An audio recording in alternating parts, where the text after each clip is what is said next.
The last time I bought you some trade for players in Dynasty was Dalton Kincaid, George Pickens, Aaron Rodgers, and David Montgomery. Now I'm bringing you another 4 players with great value and some great opportunities for your Dynasty football team. Before we get into it, make sure you comment down below who are some great values that maybe I should be talking about in future videos, or maybe some players you're trying to pursue now in the off season. Let's get straight into the video. Starting off, if you do have a win now team and maybe are looking for a veteran wide receiver that you can add on your team, DeAndre Hopkins is a sneaky, really good value that is getting swept under the rug right now, to me, according to the community. Let's look at the history of success with DeAndre Hopkins and what he has done in his career. Obviously, he's had a plethora of quarterbacks in the past. This past year, didn't finish the best, finished as wide receiver 29 in a points per game basis, averaging 13.2 fantasy points. That was with Ryan Tannehill and Will Levis, but we've seen what's happened in the past. Obviously, playing with Kyler Murray, averaging 16.9 fantasy points in 2022. In 2021, 14.7. In 2020, finishing as a wide receiver 5 with 18 fantasy points, and the list really goes on. You see him finishing as a top 5 wide receiver from 2017 to 2020, and he has been a top receiver honestly for his whole career, and I think that's going to continue going into the 2024 season. And let me tell you why. And if you have been watching some of my videos, I've kind of hinted to this already. The emerging quarterback that I'm, in my opinion, seeing with Will Levis, the excitement of Brian Callahan coming in from the Cincinnati Bengals, that offensive coordinator, and how they are going to be, pursuing this high-powered, fast-paced, high-scoring offense that he is bringing from the Cincinnati Bengals there with Joe Burrow. Now, I'm not saying Will Levis is going to be a Joe Burrow-esque type of quarterback, but there was hype around Will Levis coming out of college at a time. They thought he was going to be a first-round pick. Now, the second-round wide quarterbacks, don't have a great fantasy hit rate, but what do we know about DeAndre Hopkins? He has always been successful in a fantasy perspective, no matter the quarterback play. He has played with literally 13 different quarterbacks in his career, and the list genuinely goes on so long. It is crazy. But what's exciting is this emerging quarterback in this offense that we are going to be seeing going into the 2024 season. And another big part of this offense for DeAndre Hopkins is this offensive line, this emerging offensive line as well, because they were last, according to PFF, in 2023, not only last in the offensive line position, meaning they were 31st in the league, but they also gave up the most sacks to the opposing defenses with 49 sacks this past year. Now they go out and draft a top corner or a top offensive lineman in J.C. Latham. They go out and get Lord Cushenberry from the Denver Broncos. They had Peter Skronsky going to their second year. What does that do? That gives Will Levis more time in the pocket to throw the ball to DeAndre Hopkins. That is the biggest thing. Will Levis, Ryan Tannehill didn't have the time to be successful in throwing the ball to someone like a DeAndre Hopkins. Now, yes, there are a plethora of talent there. Now you have Calvin Ridley, you have Tyler Boyd, but I do believe when we see this offense, this could be in favor of DeAndre Hopkins. And let me tell you why. This past year, DeAndre Hopkins, when he was on the field, when Will Levis was the starter, and that was from weeks 18 to 15, because at the weeks 16 and 17, Will Levis was injured, and the weeks before that, Ryan Tannehill was the starter. DeAndre Hopkins, in that span, you can see here, 32 receptions, 69 targets, 543 yards, 6 touchdowns, 15.4 fantasy points per game. He was the wide receiver 10 when Will Levis and DeAndre Hopkins was on the field. He was averaging more fantasy points per game than DJ Moore, Puka Nacua, Stephon Diggs, Rashee Rice, Jaden Reed, Devontae Adams. And if he were to extrapolate that to a 17-game season, he would have finished as a top 12 wide receiver if Will Levis would have maybe potentially played the whole season. Does that translate going into 2024? Obviously, extrapolation is not perfect, but this is a starting point, which is exciting going into next year because of what could have been right? What could we have seen DeAndre Hopkins be in a 17-game season with Will Levis? And if you are going out and trying to acquire DeAndre Hopkins currently at the moment, the price is phenomenal. According to Keep Trade Cut, he's wide receiver 66. On the Flock Fantasy website, he's wide receiver 67. Pennies. You can send pennies to get DeAndre Hopkins right now. And for the following players, I'll be going out and trying to send to acquire DeAndre Hopkins. Josh Downs. We're not massive believers in Josh Downs here on this channel. Keenan Allen, as much as a lot of people love Keenan Allen with Caleb Williams, and yes, I would say Keenan Allen has a higher ceiling potentially than DeAndre Hopkins because of the quarterback play specifically, but I would take a chance on DeAndre Hopkins.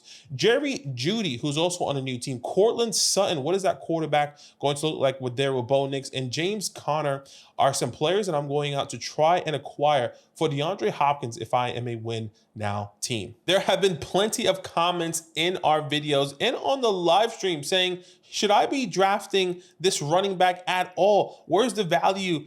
Should we be trading him away? Should I be trading for him? That is Jaylen Warren. Jaylen Warren is somebody that I have been getting so many questions about. And let me tell you why you should be going out and trying to acquire him right now. Maybe if you're in a win now team or a hybrid team, or maybe you're just saying, hey, I want to get some young assets on my team. Why not go out and try to acquire Jaylen Warren? Let me tell you why. Let me remind you of this usage in 2023. When looking up in this backfield, I was trying to find the best value and the highest upside. And when looking into it, Warren, for the following reasons, is the best value and has the highest upside. Okay, I broke it down with Najee Harris and Jaylen Warren this past year in 2023 with every single stat that I can potentially find. And look what we can see here. Attempts, obviously, in favor of Najee Harris. Total yards I did receiving and obviously rushing, they were pretty similar here. Yards per carry in the favor of Warren, touchdowns in the favor of Najee Harris. Now, what's exciting about Jaylen Warren is his receiving and targets, the opportunity that he was getting in the air. Okay, he was getting 61 receptions, nearly double what Najee Harris was getting in the air, and then obviously the targets as well, more than double than what Najee Harris was getting in the air this past year. The fantasy points was not that much of a difference, with 11.5 for Najee and 11.6 for Jaylen Warren. Now, what's interesting is that Warren actually finished ahead of Najee Harris in a PPR format, an RB22, and the snap share was nearly split down the middle there, with 53% of the snap share going to Najee Harris and 48% going to Jaylen Warren. And one of the exciting parts when I thought about this and when I was doing my research was saying, wow, I mean, Jaylen Warren is the PPR guy. And in a backfield, unless it's a Nick Chubb or a Saquon Barkley or Jonathan Taylor, when you know that running back is going to be getting the majority of the workload on the ground and have a high ceiling, you want that guy. But if not, who is that pass catching guy in the backfield?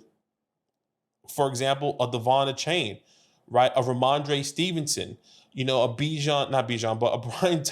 Brian Robinson. Those are some type of running backs that maybe Jaylen Warren could potentially turning into as we go into the 2024 season. So targets is exactly what I am looking for. And what's exciting about this is the value versus Jaylen Warren versus Najee Harris. Okay, according to Keep Trade Cut right now, right? Najee Harris, RB22 in the community. Well, Jaylen Warren is RB27. On Flock Fantasy website, Najee Harris, RB24 on the Flock Fantasy website, significantly cheaper, RB36. And what's exciting as well about this is this offensive line improvement. What was the biggest concern about Najee Harris coming into this past year in 2023? That the offensive line wasn't going to be the best. Even going into his rookie year, his offensive line was terrible. He didn't get all of his efficiency on the ground. He got it in the air.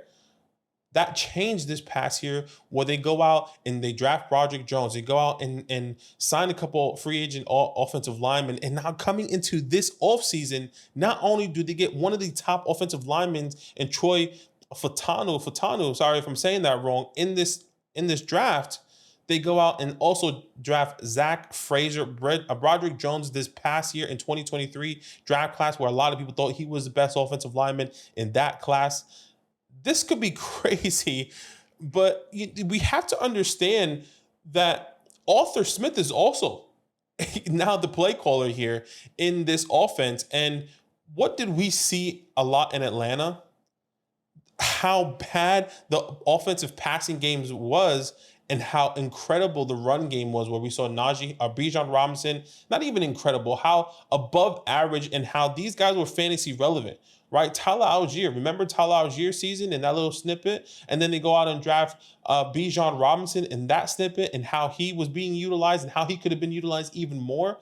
This could be the exact same thing. And with Arthur Smith coming out of Atlanta, remember, Atlanta were bottom 10 for the past 2 years in passing attempts and top 10 in rushing attempts. This is a type of opportunity that you want to see with Jaylen Warren. And we're going to be seeing more of I would say, split backfield, not only when it comes down to the passing game or in the receiving game, but also the run game. And keep in mind that the Pittsburgh Steelers did decline Najee Harris' fifth-year option. So we could even be seeing the transition to Jaylen Warren this year, because what happens often in the NFL, they tend not to use the running back so they can lower their market and then re-sign him for a cheaper value. They're not going to give Najee Harris 300 plus attempts this year because he's on a contract year and they want to keep him for the cheapest price. Maybe they do, maybe they don't. Maybe that's just my bias and what the NFL does for these running backs. But here are some of the following players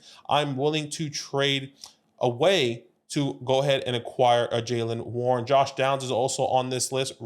Romeo Doubs is somebody I'm willing to trade away to acquire Jaylen Warren. Chris Godwin, I'm not a huge fan of Chris Godwin anymore. I think he's kind of fell off. I would rather take a chance here with Jaylen Warren. I actually think you could potentially get Jaylen Warren plus something for Chris Godwin there. And Zach Charbonnet is somebody I'm willing to trade away to acquire Jaylen Warren. Before I get into my next player, guys, if you have seen our live streams and you're saying, man, I want to get my Dynasty team reviewed, all you have to do is sign up at flockfantasy.com. Use our promo code LAND. Make sure you select the Mother Flocker tier. Make sure you tick, right? Skip that free trial. And not only do you get your Dynasty team reviewed, but you get so much more. Everything that you're seeing on the screen currently, the 2024 rookie report, where we break down each and every rookie that has pro comparisons and so much more. Not only that, you get a personalized DM with Zach and myself, where we like to call the fantasy hotline, where you can access any Dynasty questions or any questions at all, and so much more. Our rankings, our articles on the Flock Fantasy website. Guys, make sure you go to flockfantasy.com. Use our promo code LAND. Let's get straight into my next player. Another win now player that you should be going on trying to acquire at the running back position, and you have been following this channel on our live streams, somebody that's, hey, who's a good win now running back? I've been saying two names. One was Derrick Henry, and the other one was Joe Mixon. Joe Mixon, I love going into this year because I do believe he's getting overlooked because of the Derrick Henry hype, to be completely honest with you. And let's talk about it, right? They let go of Devin Singletary, who had a really good year with all those opportunities that is being left behind. Joe Mixon signs a long-term contract, a 3-year, $25 million contract with the Houston Texans. And what's exciting about this contract, or not even contract, but the opportunity that Joe Mixon is going to be going to in 2024 is when you realize the usage from the Houston Texans to the Cincinnati Bengals. Okay, the Texans in 2023 were 25th, were bottom 7th in rushing attempts. The Bengals in 2023 were 30th, bottom 3rd in rushing attempts. And you know where Joe Mixon finished? As a top 10 running back. A top 10 running back in fantasy. So you're telling me with limited usage on the ground, with opportunity that he's going to be seeing in the air because of all those opportunities that Devin Singletary has had, That is exciting for someone like Joe Mixon, who is really just pivoting to one high-powered offense to another, right? You think of the Cincinnati Bengals with Joe Burrow, with Jamar Chase, with T. Higgins there. Now you think of the Houston Texans here with C.J. Stroud, Stephon Diggs, Nico Collins, who gets a long-term contract, and Tank Dell. It's exciting. Even with the little attempts, Joe Mixon is going to be successful because of the opportunities in the air, which is really exciting when you think of going out and trying to acquire someone like a Joe Mixon. And look, and you're probably saying, I was on the Dameon Pierce train a couple years ago. I thought he was going to be the guy. But Dameon Pierce doesn't fit this offense anymore, unfortunately. This is a high-powered, fast-paced type of offense, and Dameon Pierce is more of a bulldozer and not a pass-catching back, unfortunately. And one last thing before I tell you the prices, the Houston Texans could have easily drafted a running back in this class. Now, it wasn't the strongest running back class, but there were opportunities for another running back to come in, and Isaac Correndo, right? A Braylon Allen they could have drafted, a Marshawn Lloyd. They could have even gotten Trey Benson if they really wanted to.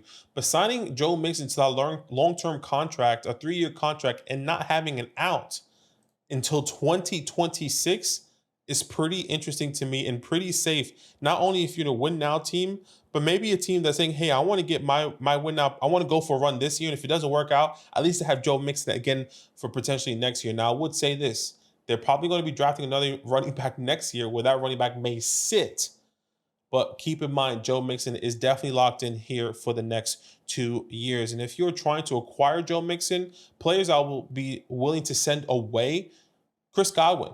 Once again, I said this a little bit earlier, not somebody I'm believing in. Tajay Spears, who is splitting the backfield there with Tony Pollard. Najee Harris, who I brought his counterpart in Jalen Warren. I'm willing to go here with Joe Mixon. And Jake Ferguson as a tight end. A lot of people are really liking Jake Ferguson, which is fair. Can I send Jake Ferguson and go out and get Joe Mixon if I'm already okay at the tight end position? Last but not least, at the quarterback position, I really don't like bringing players that are on my team. That probably gives it away if you know what team I go for, and that is Daniel Jones. I actually believe he's also being overlooked. This is not somebody that I would say that he is going to win your fantasy leagues, but this is somebody that can really be a good, decent, low-end QB2 that has the upside, genuinely, that has the upside to finish as a top 15 quarterback coming into this year. I understand he tears his ACL this past year, looked absolutely terrible in 2023, but a lot of the reasons because of that was the injuries, right? The neck injury, then he tears his ACL, and also the offensive line injuries were abysmal. The New York Giants had one of the most offensive line puzzles coming into or at the end of the 2023 season. They have the most offensive line different sets going into a week-to-week basis. We picked up Justin Pugh off the streets, literally, after he was doing his podcast, say, I just want to play for the Giants again. And they go out and pick him up because we had so many offensive line injuries. Okay. Now, what happens? An offensive line improvement. They fired the old offensive line coach. They go out and get a new one. And what do? They go out and sign John Runyon from the Green Bay Packers. They go out and sign Jermaine Illuminor. They go out and get a couple other pieces to bring in competition. You already have one of the best left tackles in Andrew Thomas. They have John Michael Smith, and Evan Neal at the right tackle. Hopefully he improves. But they bring in a little bit more competition to say, hey, if you don't get your stuff together, you're gone. Okay. Not only that, they go out and draft literally the best weapon that Daniel Jones has had in his career outside of Saquon Barkley as a wide receiver one in Malik Nabers. This is 2 years ago in 2022. You know who led this team in receiving yards and receptions at the wide receiver position when Daniel Jones went to the playoffs against the Minnesota Vikings? It was Richie James. Richie James was the leading receiver there, not Darius Slayton, not Sterling Shepard, not Wanda Robinson. It was Richie James. Now you have Malik Nabers, and I'm not saying Daniel Jones is going to be this fantasy god. I'm just saying we've seen a glimpse. We've seen his ceiling, not only as a rushing quarterback, but as a passing quarterback in 2022, where Daniel Jones finishes as a top 10 quarterback and rushed for 700 yards. Okay, he was sixth. He was sixth amongst quarterbacks in rushing yards that year, behind obviously Fields, Allen, Lamar Jackson, and just Jalen Hurts. Daniel Jones has the opportunity to turn things around if the offensive line improves. He already has an offensive mindset and Brian Dable. Now he has an offensive weapon. This is exciting. I mean, as a Giants fan, this is a little bit exciting, hoping that he can win 7 to 8 games. I'm loving it. Not only that, he has a chip on his shoulder. They bring in Drew Lock. They almost drafted another quarterback this past year. If you watch the interviews, he says, I'm pissed about it. I wasn't fired up that they were trying to get another quarterback. Now Daniel Jones has something to play for. It's his actual job, where he didn't have to play for that for the past 2 years because the job was handed to him, even though they did everything to make him fail, essentially, by not having the offensive line and the weapons around him. So that's pretty exciting as a Giants fan. And genuinely, if you're looking for a quarterback, a low-end QB2 that you don't want to spend too much of a price, this is the price. You can send Dontavion Wicks. I know a lot of people in the community like him, but if you need another quarterback, or maybe if you want Daniel Jones as your QB3 as security, because maybe you have Lamar Jackson and you're scared of his injury. Maybe you have a Deshaun Watson and you're scared of his injury. Maybe you have name a quarterback that got injured last year. Maybe you have one of them, okay? Daniel Jones can just be your QB3 if you just want a little bit of security. Dontavion Wicks you can send away. A Cole Kmet, a Zach Charbonnet, a Romeo Doubs, a Josh Downs, and a Jerry Jeudy are the players that you can go out and trade away to go out and acquire Daniel Jones if you need one, guys. Comment down below if any of these players you agree with. If not, it's okay.